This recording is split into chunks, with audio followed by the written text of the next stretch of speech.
తెలంగాణలో భాగంగా వందే మాతరం ఈనాటికి 150 సంవత్సరాలైనటువంటి సందర్భంగా దాని యొక్క ప్రాధాన్యత అనేటువంటి దేశవ్యాప్తంగా తెలియజేయాలనేటువంటి ఉద్దేశంతోనూ మరియు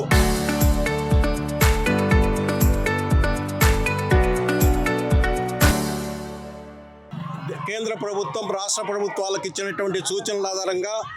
వందే మాతర ఉద్యమ ఫలితంగా భారతదేశానికి స్వాతంత్ర ఛాయలనేటువంటివి ముందు ఉద్భవించడానికి కారణమైనటువంటి ఉద్యమం యొక్క స్ఫూర్తిని దేశవ్యాప్తంగా చేయాలని, తద్వారా విద్యార్థుల్లోనూ యువతల్లోనూ ప్రజల్లో ఉన్నటువంటి దేశభక్తి భావాన్ని తిరిగి పురికొల్పి తద్వారా భవిష్యత్తులో 2047 నాటికి భారతదేశం అనేది ప్రపంచంలో సుసంపన్నమైనటువంటి దేశంగాను, ప్రపంచంలో ఇతర రంగాల్లో కూడా ఇతర దేశాల కంటే ముందంజలో ఉండాలనేటువంటి మన ప్రభుత్వ లక్ష్యాన్ని నెరవేరేదానికి ఈ స్ఫూర్తి అనేటువంటిది ముందుకు పోతుందని భావిస్తూ ఈ కార్యక్రమాన్ని విజయవంతం కావాలని కోరుకుంటున్నాం. మన విశ్వగురువు అయిన మన ప్రధానమంత్రి నరేంద్ర మోడీ గారు సూచించిన విధంగా,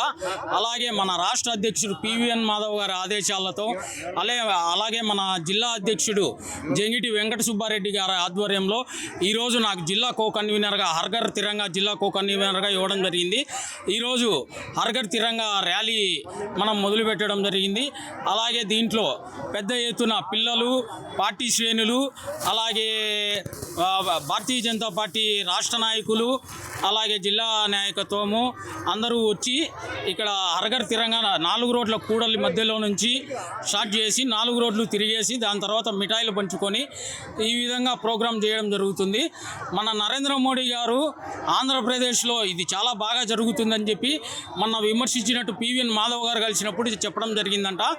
అలాగే మన సత్యకుమార్ గారికి, అలాగే ఇది నాకు అప్పగించిన మన కడప జిల్లా ప్రెసిడెంట్ జంగిటి వెంకట సుబ్బారెడ్డి గారికి, అలాగే మన వంగల శశిభూషణ్ రెడ్డి గారికి అందరికీ నా యొక్క నమస్కారాలు తెలియజేసుకుంటూ ఈ ప్రోగ్రాం విజయవంతం చేయవలసిందిగా బద్వేల్ మున్సిపాలిటీ శాఖ మరియు బద్వేల్ నియోజకవర్గ శాఖను కోరుతూ సెలవు తీసుకుంటాను.